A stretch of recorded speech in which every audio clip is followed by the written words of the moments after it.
share screen at the bottom. Hello. Yes. Welcome, everyone. We're just getting set up here.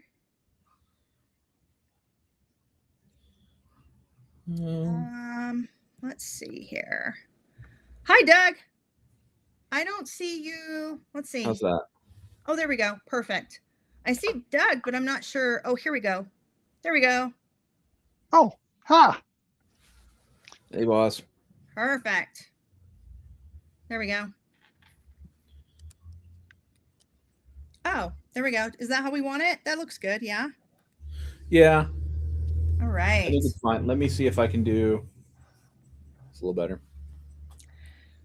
Welcome to Caffeinated Quality Coffee Break, everyone. I've got my coffee. Matt, do you have yours? Doug, you guys have coffee? I actually have a it's like a Kool-Aid? it's pre-workout, but it's got caffeine in it. Like a lot. There you go. That works. We are very happy to have Matt join us today, talking to us about assuring quality. That's right.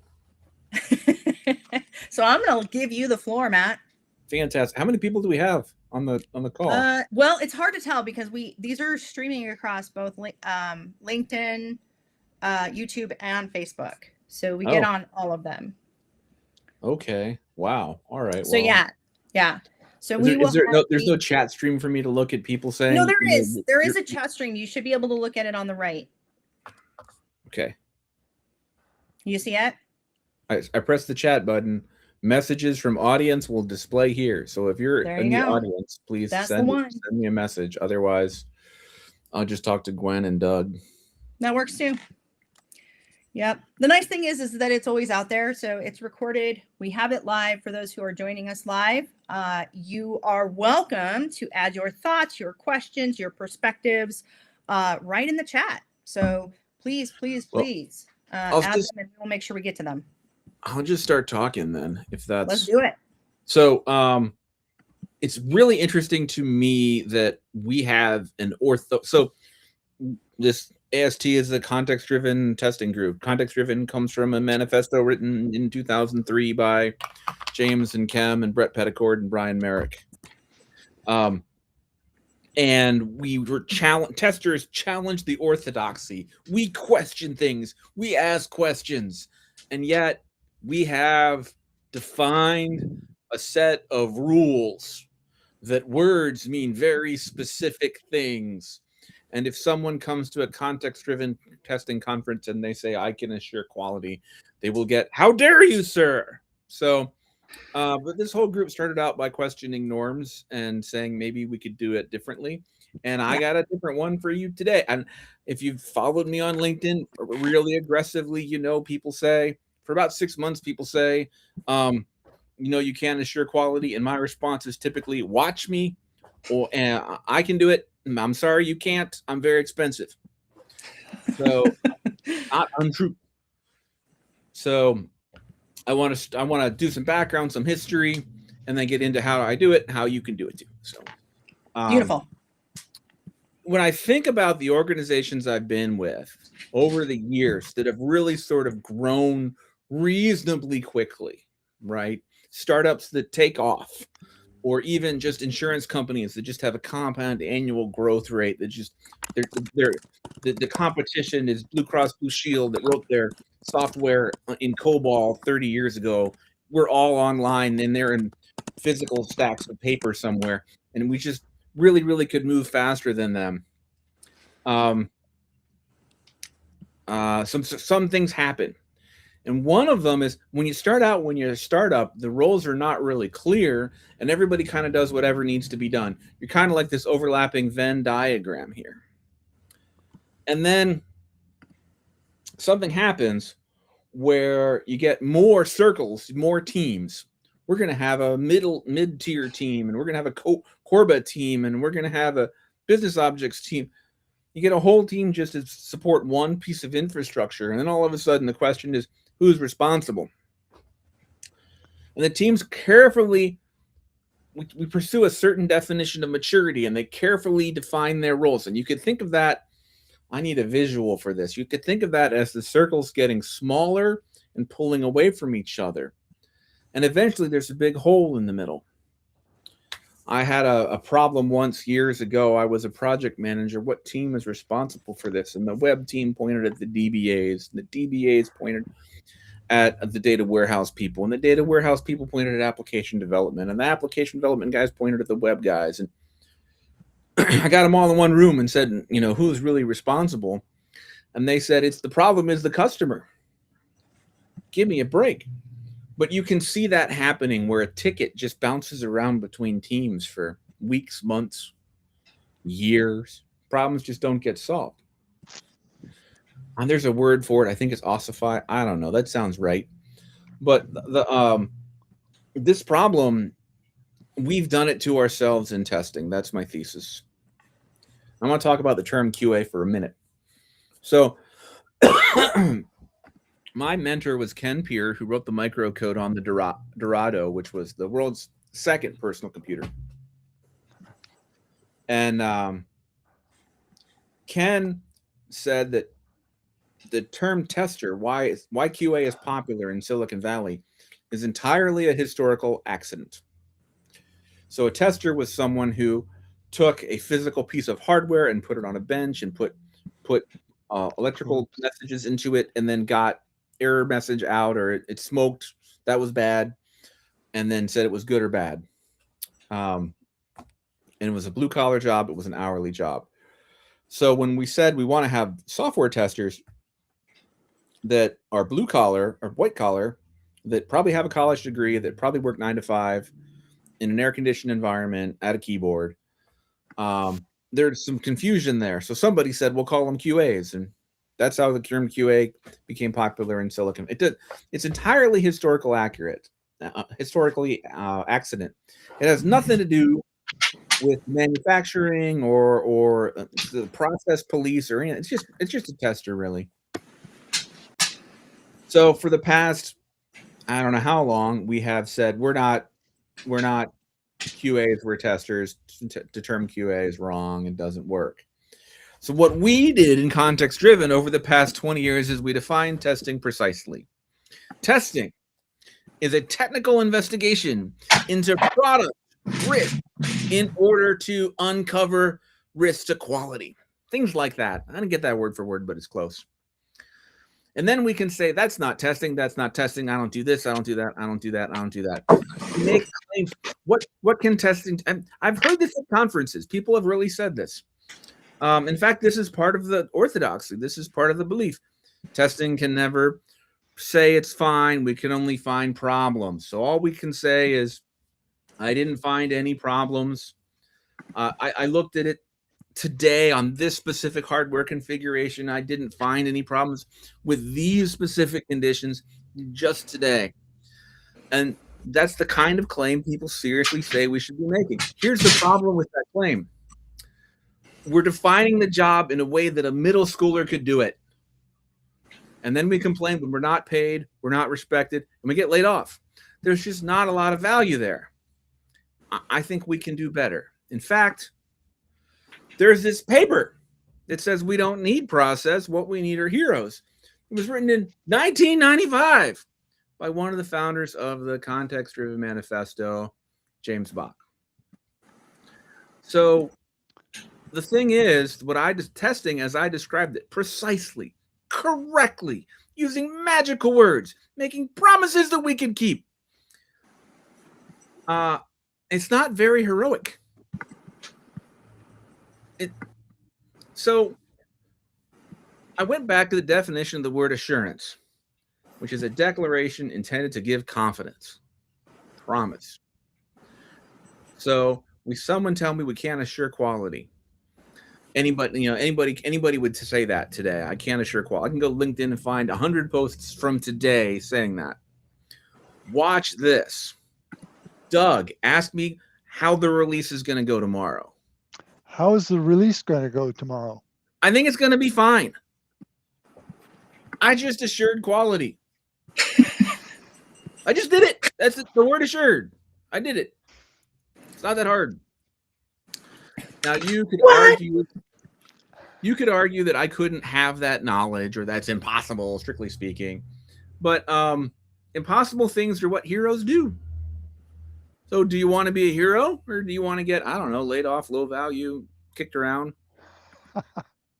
Now, of course, Underpaid. you would say, wow, Matt, yes, you can say those words, but in order to have any meaning behind those words, you would have to really be like, I don't even understand how you would do that, Matt. That's very difficult. Is a reasonable question.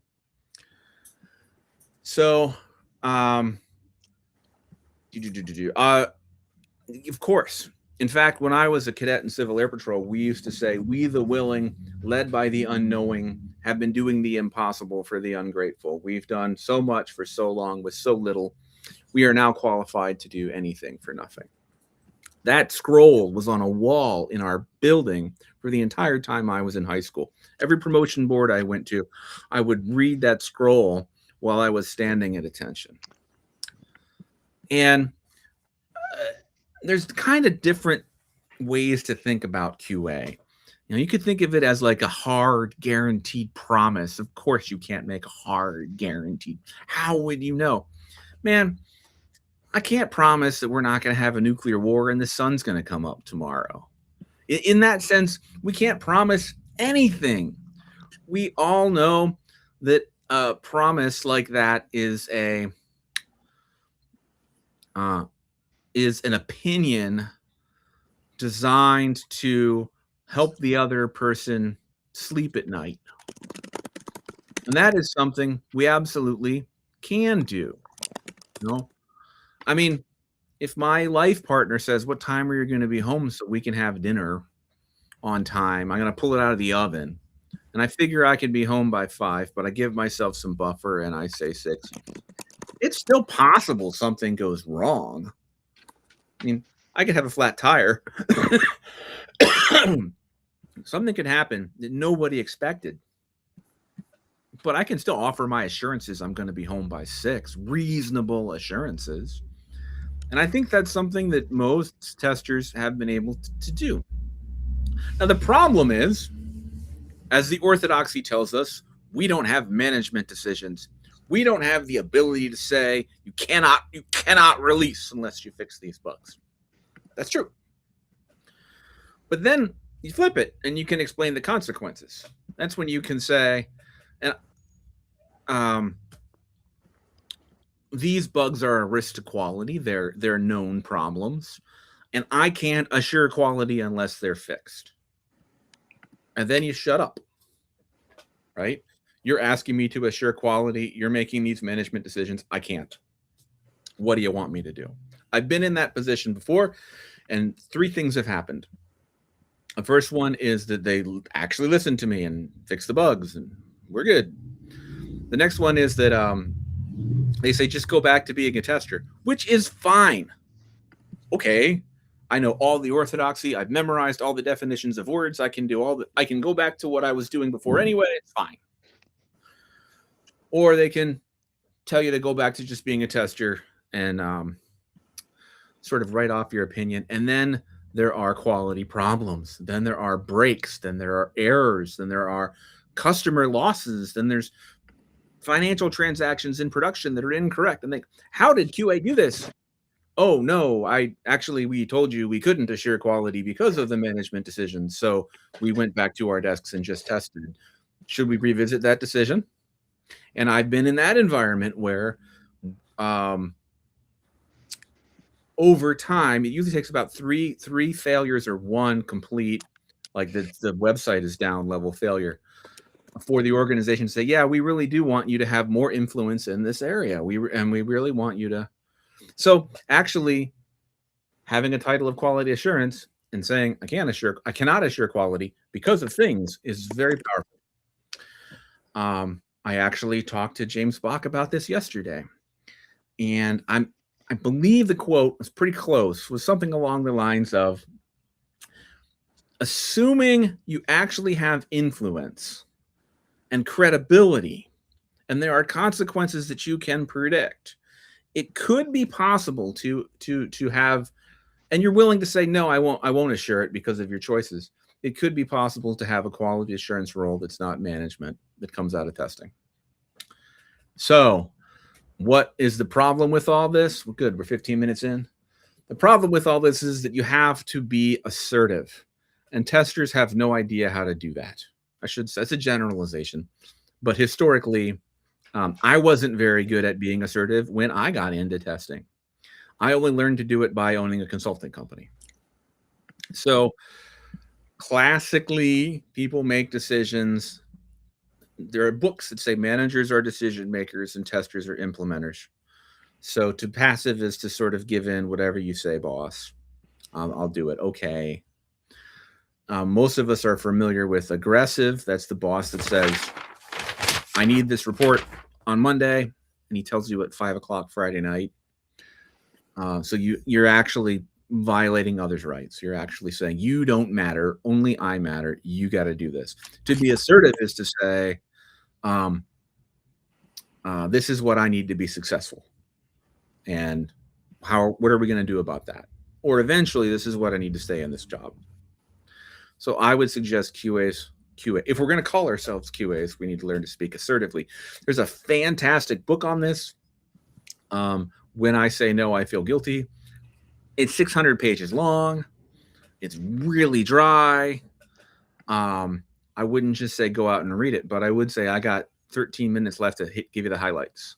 So here we go. So the book has this Bill of Rights, which is I can say no without guilt. I don't have to justify or explain myself. I have a right to change my mind. Human beings make mistakes, and I'm not responsible for your feelings. Now, I would add to that, like, objective harm. I might be, if I keep hitting you in the arm with a hammer, I might be responsible for your feelings. But that's not what we're talking about. So what that looks like would be, I need this on my desk Monday at 8 a.m. Why are you giving it to me Friday at 4:30? I have plans this weekend. I can work on it Monday morning. And then you leave. Now, there are organizations that make, and you need, so the first time you do that, you will have sweaty palms. You will have, but the other person doesn't know. Maybe it's your son's wedding this weekend. Maybe it's a graduation. Maybe it's a wedding anniversary. They don't know. They're being aggressive. They're pushing onto your rights. There are organizations where you're in startup phase. You're compensated by equity or a high salary or you've made a conscious choice where you're going to give up your time. That's not what I'm talking about. I'm talking about a steady organization that knew this was due, didn't bother to tell you. Another question to ask is, what happens if it's not? How long? It looks like it's going to take about 4 hours. So I would say 1 o'clock on Monday. It's 4:30 now. I'm going home. Right? What happens if this isn't done? Now, you need a significant amount of chutzpah to do that because, or maybe there's a word for that, intestinal fortitude. Because people that have been passive, when you stand up for yourself the first time, all kinds of pressure will be applied and your heart rate will go up, and you may see stars, and you may be very, very uncomfortable. You may sweat. It's rough. You can start practicing it by doing things like going to buy a car and then walking away toward the end of the deal. We can talk about that more some other time. But what I want to do now is give you some specific techniques. I'm going to give 4 techniques to use to help you understand what this looks like. The first one is called, somebody's typing a lot, which is cool, but mute if you would. Oh, sorry. I'll put on mute. That's me. The first one is called broken record. So you go to the meeting and you say, it's my job to assure quality. We're calling me QA. I'm assuring quality. And they say, here's the list of what we're doing. And you say, yeah, a bug 1, 2, 3, 4 is a blocker. It's got to get fixed. Well, we're going to make it medium. Say, no, bug 1, 2, 3, 4 needs to be fixed. And you simply repeat yourself like you are a broken record. I hope everyone here is old enough to remember those. You just keep repeating yourself. Then eventually they'll move on to the next section. And you say, and bug 1, 2, 3, 4 needs to be fixed. Eventually the meeting ends. They're ignoring you. They don't care. They're not going to fix it. It's not their priority. And they say, "Oh, it's 1:59. We got to get you out on here on time." You say the last words out of anyone's mouth in the whole meeting is you saying, "And bug 1, 2, 3, 4 needs to be fixed." They send an email with the agenda or message, whatever the email is that comes out saying this is what we talked about. You reply all and say, "And bug 1, 2, 3, 4 needs to be fixed." It'll become a running joke. Everybody will laugh at it. It's possible the bug actually gets fixed because it's probably not that hard. Or whatever your particular issue is. I'm just picking up on one bug. Or they don't. And then there'll be a quality problem in production. There'll be a big deal. They'll get a call from their biggest customer is really mad. Why didn't we find it? We did. Why didn't you make it a blocker? We did. Why didn't you argue more effectively that it should be fixed? And then you say, forward them the email. Does everybody remember the meeting where I was really annoying and said it needed to be fixed? You got to listen to me or I can't assure quality. Do I need to just go back to being a tester? I can do that. And there should be consequences because when you're assuring quality, it should be adding value. Fogging is so there are other techniques you can use along with broken record. Fogging, where you the QA didn't find this bug. You're right. We didn't find it. This is what we need. So that's your broken record. You're right. This happened. This is what needs to change. Well, fogging is truth and criticism, and negative assertion is admitting your mistakes. You're right. I missed it. You're right. I messed that up. You're right. That didn't go the way you thought. Now, sometimes what you'll get when you want your change is QA is just too picky. You just this high level labeling. You just don't get it. Then you have to ask for details. What are we not getting? Well, that's the thing. If you don't get it, I can't tell you. You're going to have to tell me what I'm not getting, right? And eventually, now the purpose of that, there is nothing there. They don't have a specific. The purpose of that is you can then rotate back to your broken record. Yep, and this is what we need to assure quality going forward. Otherwise, we can't do it. It's a management decision. It's not really up to me. You can give me those things or not, but that's what I need to do to assure quality. So what you're doing is influencing change without management authority. And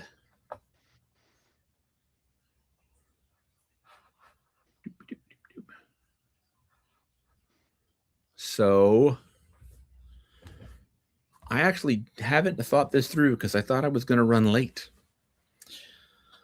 But does anybody want to try role playing that? Where you would either be the executive trying to pressure the bug advocacy to not fix the problems, or maybe hit a deadline, or maybe take a shortcut. It doesn't matter. You could use a real executive you actually had experience with.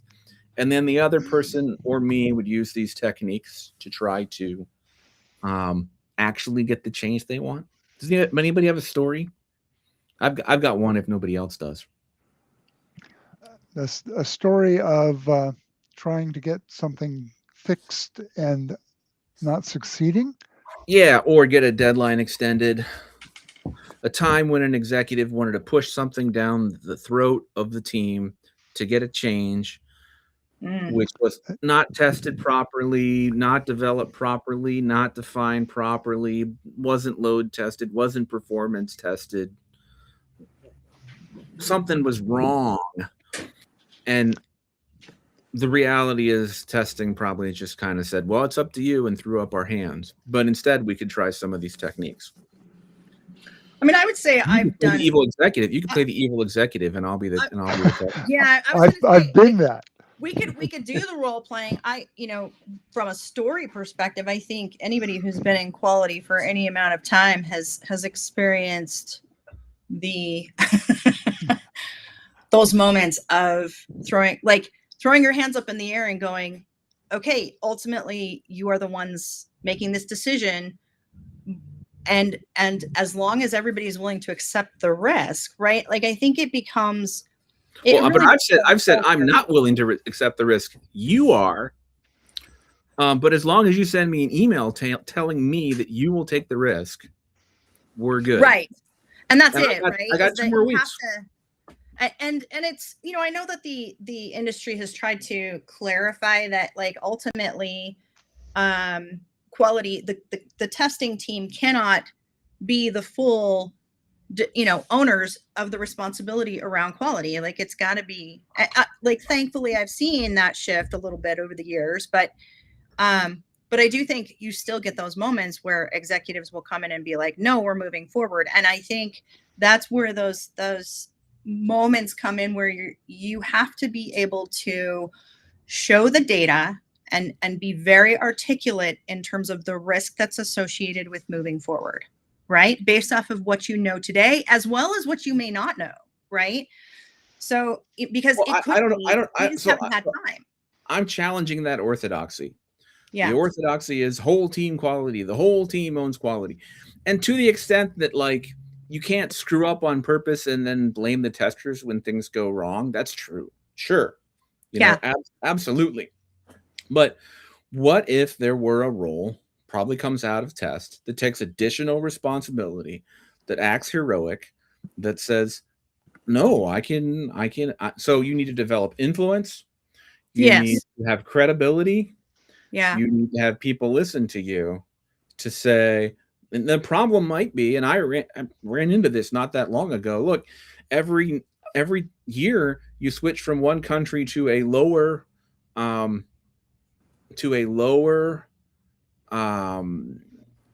hourly rate country and shift all the contractors around. I can't assure quality if you're doing that's the problem.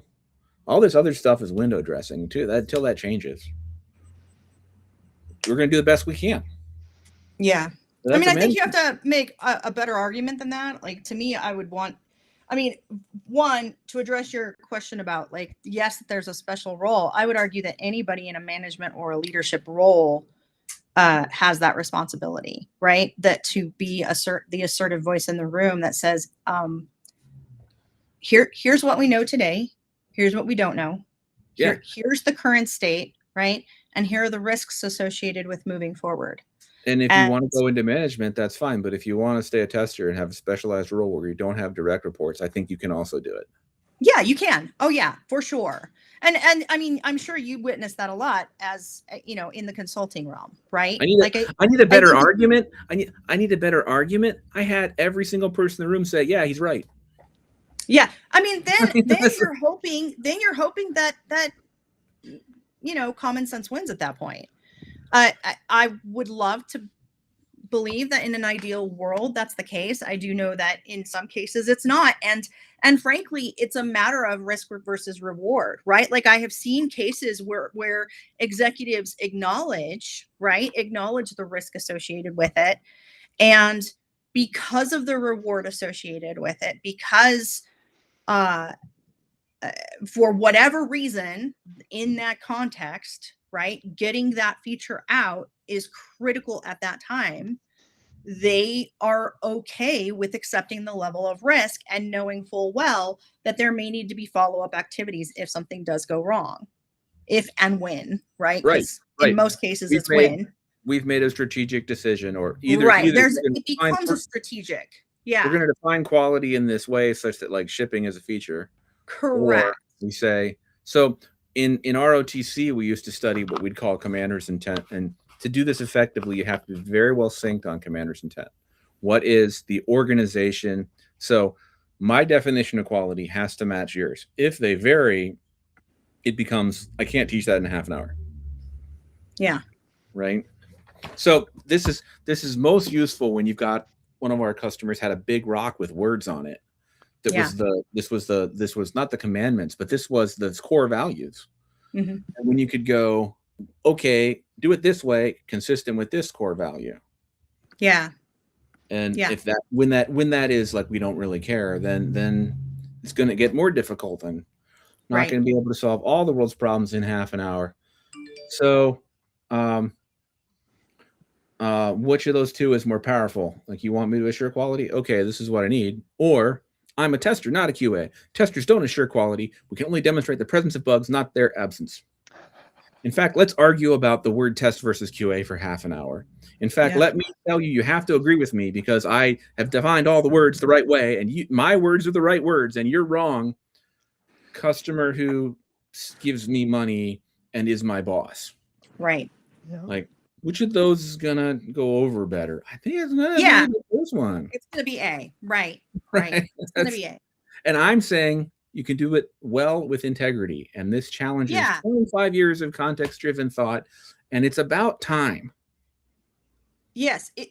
Well, and I think it's also when you have those conversations as well, because you shouldn't be having that A comment at the 11th hour right before things are about to go live, right? Like that Yeah. should have been a discussion ahead of the project. You know, here is what needs to happen in order for us to have the confidence and to be able to confidently say we are ready and that we are in a good state to move forward, right? And we're going to continuously give you updates. We're going to continuously give Right. you that feedback and give you that assessment of current state based off of the results that we get. But then it becomes more of a discussion and it becomes more of a collaboration instead of a hard line, right? Like I hate hard lines. I think hard lines make it difficult. Not that they don't have their place, but I have found that in most cases, if you have good rapport, right? And if you have built that rapport as someone who has the conversations like, okay, this is what we need in order to assure quality, right? Ahead of time and not at the 11th hour, because I think that will kill your credibility. I think the conversation when you first come into the project or team about what do I do is very important. So Yeah. I was with a company a while ago, and I came in and they got me ramped up, and it was going to be Christmas. So I'm a contractor. I'm going to work for 2 weeks, and the employees are going to be gone. And they said, here's your work assignments. We need you to define test cases for these stories, and then you'll get them approved, and then you'll run the test cases. I can't remember if the code was going to be developed. I think I was just writing. I think the code was going to be developed, so I was going to be able to do that over the break. And I was like, I'm not doing that. I can't. Like, I don't really do test cases. I belong to a community, context-driven testing. If people found out that I was doing work in this way, I could face censure. So here's what we could do. I'm going to do some stuff that describes what I'm going to do. Then I'm going to do it. Some bugs are going to fall out of that. You get to review it. If you don't like it, you can give me feedback. At the end of 2 weeks of me doing this, if you don't like what I'm producing, if you don't say, wow, this documentation is better than what we had before, and keep in mind, I'm a writer. If you don't say this is better documentation to expose risk, to tell people what to test next time for repeatability, explains what we're doing. If you don't get that out of me and I can't make it work and you're not happy, then I'm not fit for this contract, and we can just go separate ways. Yeah. If you don't want to pay for 2 weeks of work, I'm not sweating 2 weeks of work. Right. And that was an amazing, fantastic project that did really, really well. That was a lot of fun. But it was at the very beginning, as you say, where it's like, this is, whoa. We need to talk about my role. Yeah. Yeah. So. Yep. And I do think it's different in every organization and frankly in every project when you're consulting, right? Like every engagement is there's a different culture, there's a different, there's a different mode of operation, there's a different level of there are power dynamics that you have to consider. There are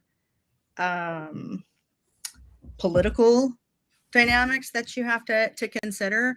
There's tensions that you may or may not know anything about, which, for those of us who have done consulting, like we enjoy that kind of thing, right? Like that's part of the puzzle. That's part of the quality puzzle, right? That you're trying to work out and you're trying to work through with them. As a professional, as an expert, right? So that you can get to that assurance, so that you establish the clear rules of engagement and the feedback loops and the decision making and what data needs to be involved in order to make the decisions. I think most of the time, see if I have to find it in here. Yeah. I think most of the time testers come into an organization, people, whatever. Maybe I'm using the term tester and shipping as shorthand. It's usually more nuanced these days, but they come into the organization that already has a way of doing things. They do it the way we've always done it. We get what we've always got, and there isn't really much opportunity to make your mark.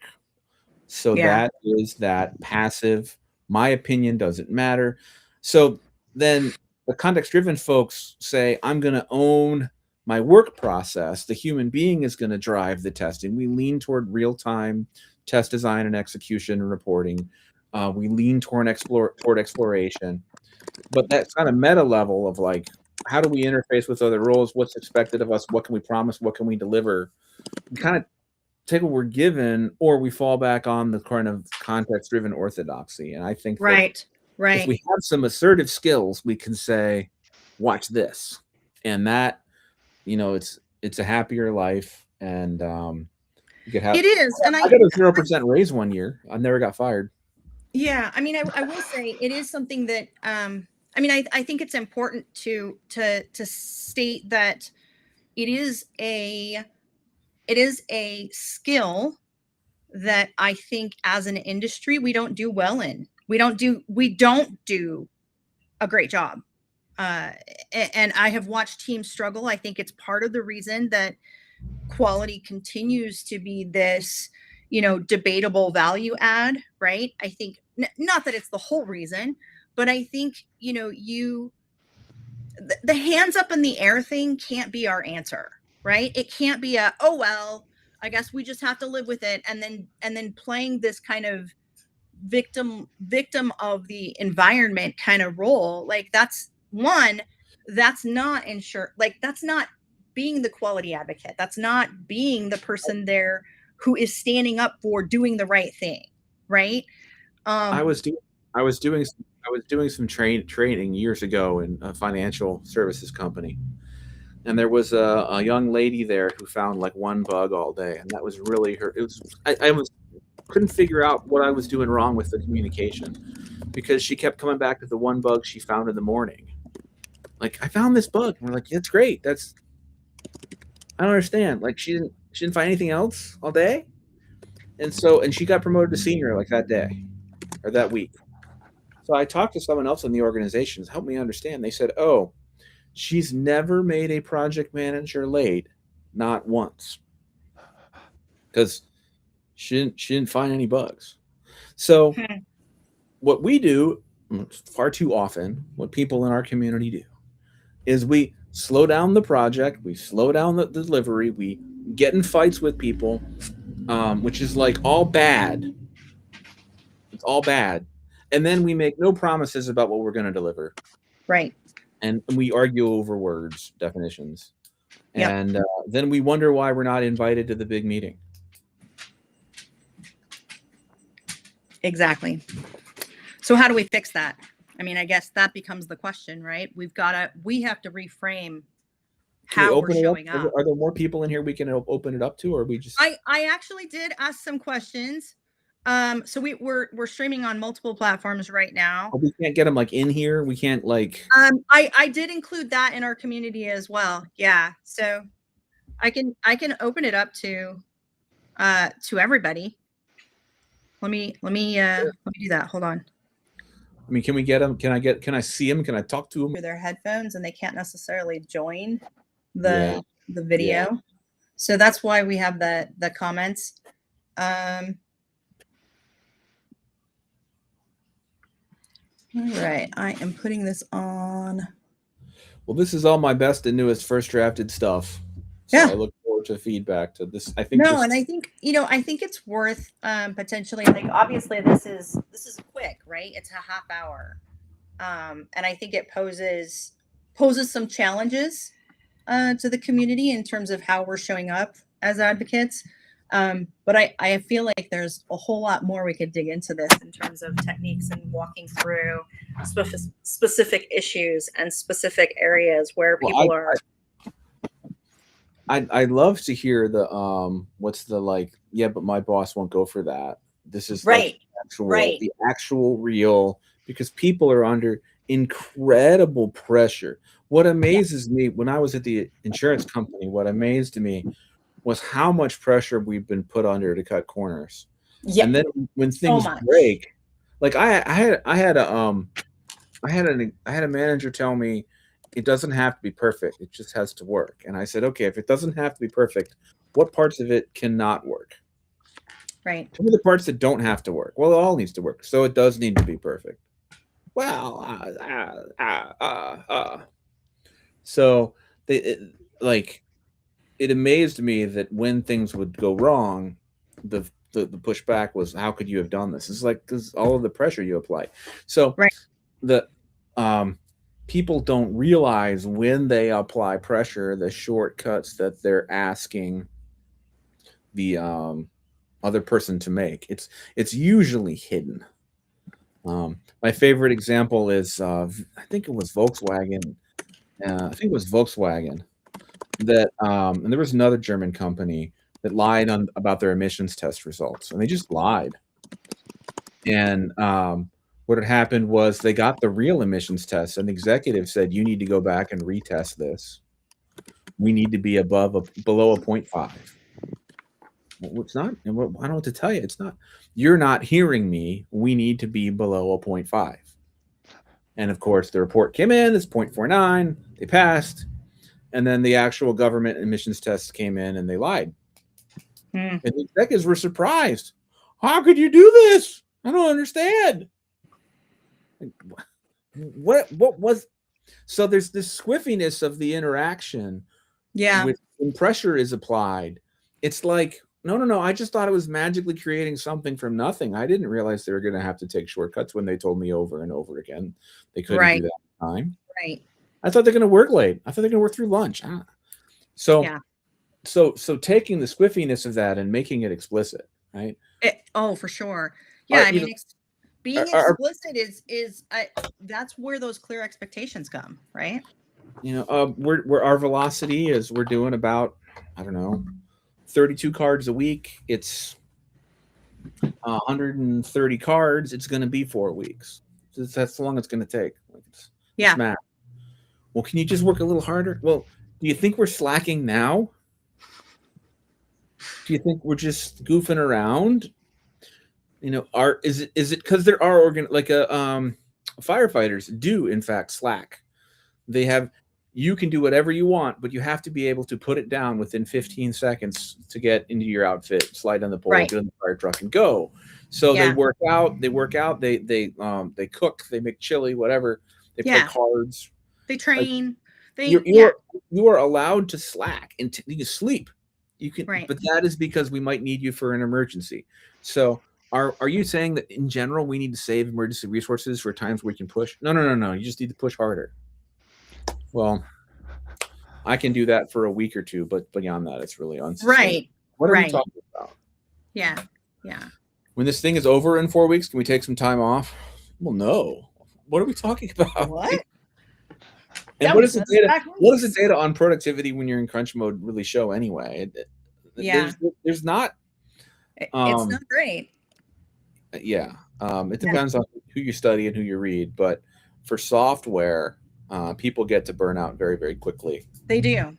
Well, and it's that cognitive load, right? That individuals are like, it's one thing if you are taking it upon yourself because you love to do something and you're enjoying what you're doing, right? That's a completely different scenario than, like, we've been talking about this a lot lately, just me in different discussions with colleagues. It's like, if you love what you're doing, you're not going to get burnt out by it because you're enjoying it. You are it actually feeds your soul, right? It feeds your energy. And it's when you are being forced into do something that is unacceptable and not your decision and not something you're doing something that's really not of your own accord and not really aligned with your own values, that you end up getting to this point of burnout. And I don't know, it's hard because you see it be so prevalent today. Like, you just see teams that are just at this breaking point. And again, I got a would funny love to. I got a funny story along those lines. Yeah. I think you'll like it.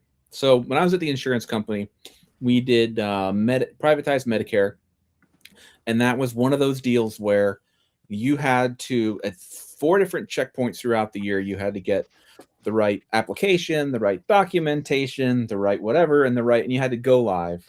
You had to go live on, I'm going to make a date up, January 1st, 2007. You had to go live. If you didn't go live, then you couldn't offer it for a year. And then the other insurance companies would have soaked up the whole market, and there's almost no point in doing it. So we got down to the last bits of it.